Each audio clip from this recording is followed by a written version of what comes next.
O IML concluiu a identificação de todas as 62 vítimas da queda daquele avião em Vinhedo na última sexta-feira. Até o momento, 42 corpos foram liberados para as famílias. Todos os detalhes desse trabalho, esses detalhes foram explicados numa entrevista coletiva durante a manhã, acabou agora há pouco. E quem acompanhou? O Vinícius Leal. Ele traz as informações para a gente agora, as últimas informações. Vinícius, boa tarde para você. Boa tarde para você, boa tarde a todos aqui no SP1. Acabou agora há pouco aqui no Instituto de Criminalística esta coletiva, com participação também do IML, que confirmou todos os corpos identificados. Ainda faltam 20 para serem liberados para as famílias. Eles ainda precisam aí de confrontamento de mais dados, mas já estão com a identificação feita e devem ser liberados às famílias esses últimos 20 entre hoje e amanhã. Foi dito aqui que algo que adiantou os trabalhos foi que não houve a necessidade de se confrontar DNA com familiares. Isso acelerou o trabalho. 40 corpos foram identificados apenas com a papiloscopia, a questão das digitais.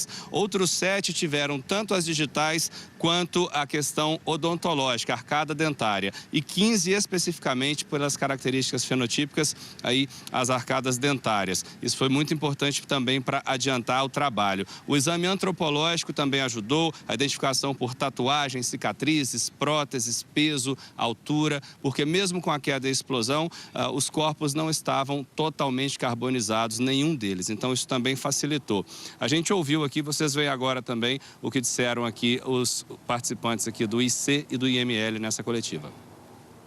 A alta competência dos profissionais envolvidos nesse procedimento permitiu que a totalidade das vítimas fossem identificadas através de exames papiloscópicos, odontolegais e antropológicos, o que dispensou a necessidade de exame genético DNA. Os últimos familiares que aguardavam no hotel foram contatados pessoalmente pela nossa equipe durante a noite de ontem, onde encontram-se alojados. Esse acidente ele foi diferente do que nós estamos acostumados a ver.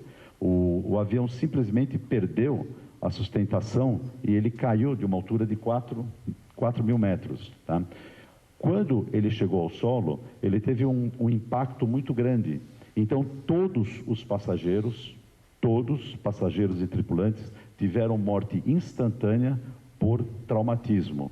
Daí a nossa liberação por conta do politraumatismo, que foi o nosso diagnóstico nos 62 passageiros. A conclusão foi feita ontem à noite e divulgada agora na coletiva. Ainda ontem, as famílias foram avisadas da identificação completa e a Voepaz, então, já retira os destroços da área do acidente lá na cidade de Vinhedo. As caixas pretas, elas estão em análise. A nossa colega repórter Gioconda Brasil teve acesso a informações, descrições de quase 2 horas do que já foi ouvido. E nessas descrições ainda não há registro de sirenes, de algo que possa ter avisado aos pilotos sobre alguma pane, alguma situação que pudesse estar ocorrendo. O que existe não é o bastante para apontar as causas, mas há sinais de que a aeronave perdeu sustentação ali, que os pilotos perceberam pouco antes do acidente. A gente vê agora na reportagem. O Laboratório de Leitura e Análise de Dados de Gravadores de Voo do CENIPA transcreveu cerca de 2 horas de diálogos dentro da cabine de comando do avião da Voepaz. A repórter Gioconda Brasil conversou com investigadores que disseram que a análise preliminar indica que o ATR-72 perdeu altitude de forma repentina e que apenas pelo áudio da cabine não é possível determinar no momento por que o avião caiu. Na gravação, segundo os investigadores, o copiloto Humberto de Campos Alencar e Silva percebeu que o avião perdia sustentação e perguntou ao piloto o que estava acontecendo. Disse que era preciso dar potência, uma forma de estabilizar a aeronave e impedir a queda. Da constatação da perda de altitude até a queda, se passou cerca de 1 minuto em que a tripulação tentou reagir. Gritos finalizam a gravação. As hélices do ATR-72 ficam nas asas e bem perto da cabine de comando, o que, segundo os investigadores, provoca muito barulho, dificultando a compreensão dos diálogos entre a tripulação. Mesmo assim, os técnicos não identificaram sons de alerta característicos, como de presença de fogo, de falha elétrica ou de pane no motor.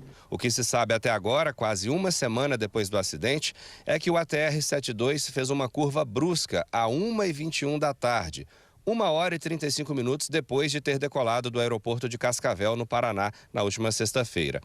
À 1h22, a aeronave despencou 4.000 metros. A Polícia Técnico-Científica de São Paulo afirmou que os 58 passageiros e os 4 tripulantes morreram de politraumatismo, no choque com o solo. Uma reportagem do G1 mostra que manuais do ATR-72 apontam para o risco de a aeronave perder a sustentação e girar se entrar em uma área de gelo severo. A fabricante classifica essa condição como emergência. Segundo o manual, gelo severo indica que a taxa de acúmulo é tão rápida que os sistemas de proteção contra gelo falham em remover o acúmulo e que a tripulação precisa sair dessa condição imediatamente. Para especialistas, a queda em espiral, como ocorreu com o ATR, sugere a ocorrência de stall, que acontece quando a aeronave perde a sustentação de voo. Segundo a Força Aérea Brasileira, o controle de aproximação de São Paulo não recebeu nenhum chamado de emergência da aeronave. Olha, engenheiros da empresa francesa ATR, fabricante do avião, e da canadense Pratt & Whitney, fabricante do motor, estão auxiliando nessas investigações, trabalhos que também têm o apoio dos órgãos responsáveis pela segurança dos voos nos 2 países.